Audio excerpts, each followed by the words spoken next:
네, 안녕하세요. 교직에 첫 발을 내딛는 순간 이게 마치 좌충무돌 학교 적응기의 주인공이 된 그런 기분일 텐데요. 네, 맞아요. 정말 그렇죠.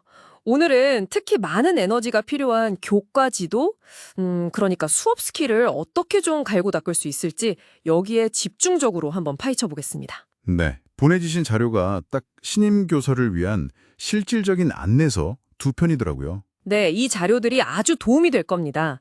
이걸 바탕으로 해서 수업 준비부터 실행, 그리고 또 성찰에 이르는 그 과정에서 놓치지 말아야 할 핵심들, 또 선배들의 경험에서 나온 그런 노하우들을 좀 명확하게 짚어드리는 게 저희 목표입니다. 좋습니다. 여러분의 그 수업 고민의 실마리를 딱 제공해 드릴 수 있겠네요. 네, 그러길 바랍니다. 그럼 좋은 수업의 시작은 뭐니 뭐니 해도 철저한 준비겠죠? 그럼요, 당연하죠. 자료에서도 그 수업 전, 중, 후 단계별 활동을 잘하는 게 중요하다고 강조하는데요.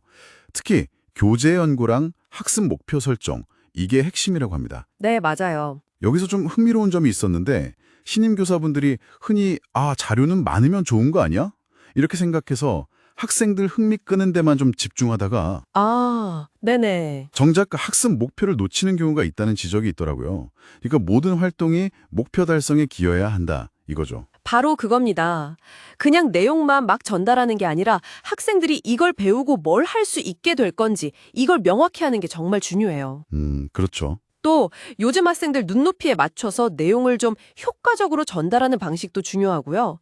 뭐 교과서만으로는 사실 좀 부족하고. 그렇죠. 요새 애들 시각적인 거에 익숙하니까. 맞아요. 그래서 사진이나 뭐 그림, PPT, 동영상 이런 시각 자료를 적극 활용해서 내용을 좀 더 입체적으로 구성하려는 노력이 필요하다. 이 점을 자료에서 강조하고 있습니다.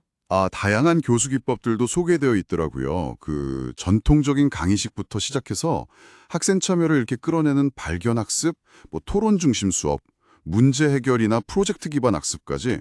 와, 정말 여러 가지던데요? 네, 종류가 많죠. 이 많은 방법들을 그럼 다 알아야 하는 건가요? 좀 부담스러운데? 아니요. 다 아는 것보다 더 중요한 건 각 기법의 장단점을 좀 이해하고 내 수업 내용이랑 학생들한테 가장 적합한 게 뭘까? 이걸 상택하는 안목인 것 같아요. 안목이요. 네. 예를 들어서 프로젝트 학습은 자기주도성 키우기엔 참 좋은데 준비하고 관리하는 데 시간이 꽤 들 수 있거든요. 그렇겠네요. 네. 자료에서도 뭐 다양한 시도는 좋지만 현실적으로 시간 제약이라든지 또 학생들 참여도가 막 달라지고 통제가 좀 어려운 그런 난관이 있다고 언급해요. 뭐랄까 완벽한 기법이라는 건 없으니까 상황에 맞게 잘 바꿔 쓰는 지혜가 필요한 거죠. 이론이랑 현실의 간극, 이걸 메우려면 자료에서는 선배 교사 수업을 직접 보는 거, 이걸 아주 강력하게 추천하더라고요. 네, 그렇죠. 관찰. 책에서 배운 기법이 실제 교실에서 어떻게 살아 움직이는지, 또 갑자기 돌발 상황 생겼을 때 어떻게 대처하는지, 이런 걸 직접 보는 것만으로도 정말 큰 공부가 될 것 같아요. 맞습니다.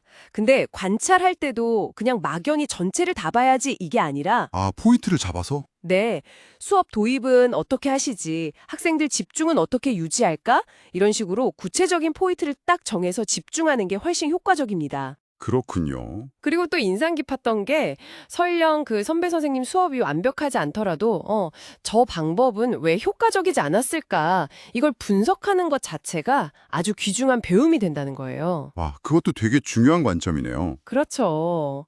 그리고 관찰 후에는 반드시 그 선생님이랑 이야기 나누면서 궁금했던 거 풀고 조언도 구하고 이 협의 과정이 필수적이고요. 그렇게 배운 점들을 이제 내 수업에 한번 적용해보는 단계로 이어지겠군요. 네, 실행이죠. 근데 자료에 따르면 똑같이 따라해도 결과는 또 다를 수 있다면서요. 맞아요. 그게 현실이죠. 이때 막 좌절하기 쉬운데 그 차이를 분석하고 성찰하는 과정에서 진짜 전문성이 자라난다. 이렇게 강조하더라고요. 바로 그 지점입니다. 네. 구슬이 섬 알이라도 꿰어야 보배라는 말처럼 아무리 좋은 방법이라도 내 교실 상황, 내 학생들한테 맞게 이걸 다시 꿰고 재구성하지 않으면 효과를 보기 어려운 거죠. 재구성. 네. 예를 들면 교과서 순서를 좀 과감하게 바꿔본다거나 아니면 우리 지역사회 자원을 좀 활용한다거나 학생들이 직접 자료를 찾아오게 한다거나 이런 식으로 교육과정 재구성 역량이 중요해지는 겁니다. 그게 최근에 뭐 자유학기제나 이런 교육 변화랑도 관련이 있는 거군요. 네, 맞습니다. 다 연결되어 있죠. 아, 그리고 교사 자신의 전문성, 특히 그 내용 지식에 대한 자신감, 이것도 중요하다고 하던데요. 그렇죠. 자료에 보니까 역사 교사들이 좀 지식 부족을 느낀다 이런 구체적인 언급도 있었고요. 꾸준히 연수받거나 공부하면서 지식을 계속 쌓는 게 필요해 보여요. 네, 정확합니다. 내가 가르치는 내용에 대해서 깊이 있게 이해하고 자신감을 갖는 거, 이게 학생들 신뢰를 얻는 기본 중에 기본이죠. 네네.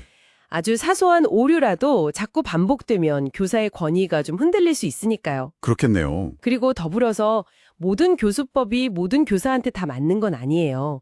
뭐 자료 지작 능력이 뛰어나다거나 아니면 개인적인 성향 같은 걸 고려해서 아, 나랑은 이 방법이 좀 궁합이 잘 맞는다 싶은 걸 찾아서 꾸준히 개발하는 게 중요합니다.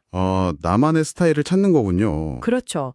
예를 들어 내가 좀 유머 감각이 부족하다 그러면 막 억지로 웃기려고 하기보다는 재미있는 영상 자료를 적극적으로 활용하는 식으로 자신의 강점을 살리는 거죠. 일리가 있네요. 마지막으로 마음에 와닿았던 조언이 있었는데 그 완벽한 수업에 대한 부담감을 좀 내려놓으라는 거였어요. 아, 네. 정말 중요한 부분이죠. 현실의 교실은 이상적인 상황이랑 다르니까 매 시간, 이번 시간에는 이것 하나만은 제대로 해보자. 이런 작은 목표를 세우고 꾸준히 실천하는 게 지치지 않고 성장하는 비결이라고 하더라고요. 네, 맞습니다. 자, 그럼 좀 정리를 해볼까요? 효과적인 수업을 위해서는 일단 명확한 목표를 세우고 골 세팅, 또 다양한 교수법을 이해하고 상황에 맞게 잘 선택하고 재구성하고 adaptation and reconfiguration, 선배에게 배우고 또 스스로 성찰하고 learning and reflection, 꾸준히 전문성을 키우면서 self development, 마지막으로 자신만의 스타일을 찾고 현실적인 기대를 관리하는 것, 스타일 앤 expectation management, 이게 중요하다고 할 수 있겠습니다. 와, 듣고 보니 충무 수업이라는 게 정말 여러 요소가 잘 어우러진 뭐랄까 종합예술 같다는 생각도 드는데요. 네, 그렇게 볼 수도 있겠네요. 그렇다면 여기서 한 걸음 더 나아가서 미래의 AI 기술 같은 게 단순히 수업 자료 추천해주고 이런 걸 넘어서 교사 개개인의 어떤 강점이나 약점, 그리고 가르치는 학생들의 특성까지 다 고려해서 맞춤형 수업 코칭이라든지 아니면 피드백을 제공하는 그런 수준까지 발전할 수 있을까요? 이 질문을 한번 여러분께 남겨보면서 오늘 마무리하겠습니다.